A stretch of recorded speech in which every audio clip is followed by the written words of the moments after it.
Aujourd'hui, l'effet balle de neige a le grand honneur de recevoir des amis, Yannick, Alexandre-Antoine et Antoine.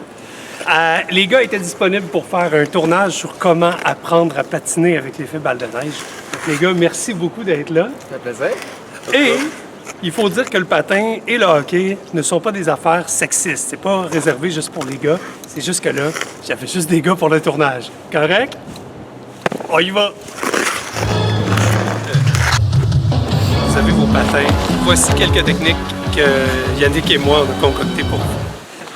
Apprendre à patiner avec un soutien, une chaise, quelque chose.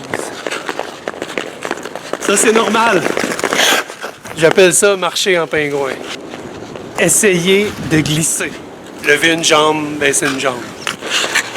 Tenir la main d'un ami. Yannick, est-ce que tu te dirais un bon patineur ou un patineur moyen intermédiaire?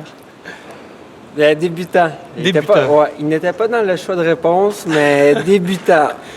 OK. Puis qu'est-ce qui fait que tu te sens comme un débutant? Parce que moi, je t'ai vu aller, je te trouve quand même assez bon. Bien, je maîtrise pas le freinage, patiner de reculons, les pivots, tourner à gauche.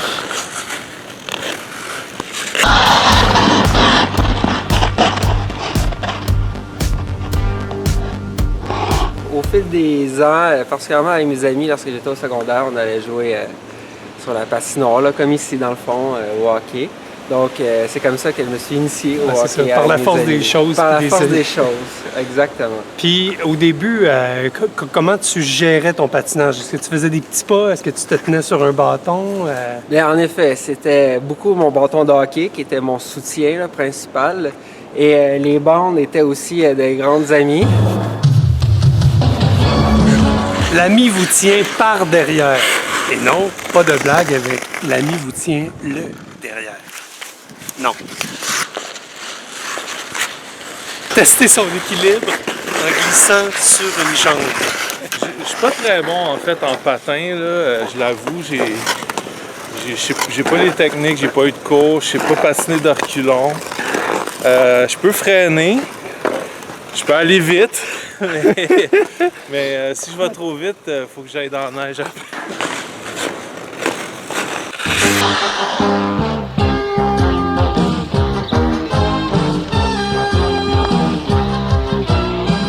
Tu réussis quand même à jouer au hockey avec le bâton. Oui, ben on jouait surtout au hockey bottine dans la ruelle. Fait que le maniement de bâton, ça va.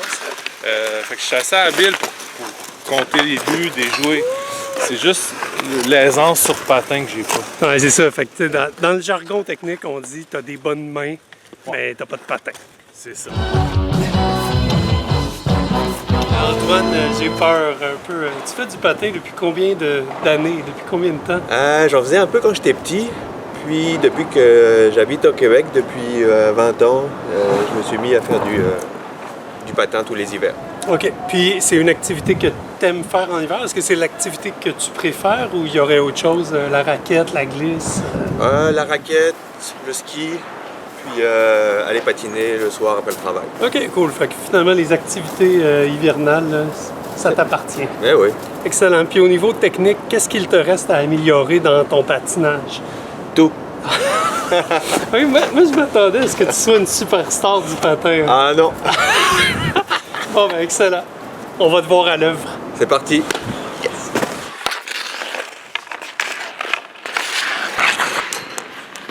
Ah non, il est correct.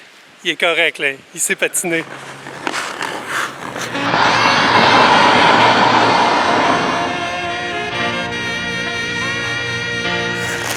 Patiner par en arrière, ça prend une rotation du bassin, on bouge les fesses, puis il y a un transfert de poids qui se fait toujours. C'est pas facile. Mais là, Yannick, il est quand même capable. Quand vous vous sentez bien, quand vous vous sentez prêt, vous pouvez oser le croiser. Croiser de jambes quand vous tournez. Descendez votre centre de gravité, pliez vos genoux, puis vous passez une jambe par-dessus l'autre. Faut surtout pas avoir peur de tomber. Ça arrive. Vous avez la possibilité de mettre un casque. Un casque de vélo peut faire l'affaire. Pas besoin d'avoir un masque de hockey avec la grille. Donc, l'effet balle de neige, je vous souhaite d'apprécier l'hiver, d'aller patiner en hiver, de profiter de cette belle saison-là. Il faut sortir dehors, c'est obligatoire. Merci.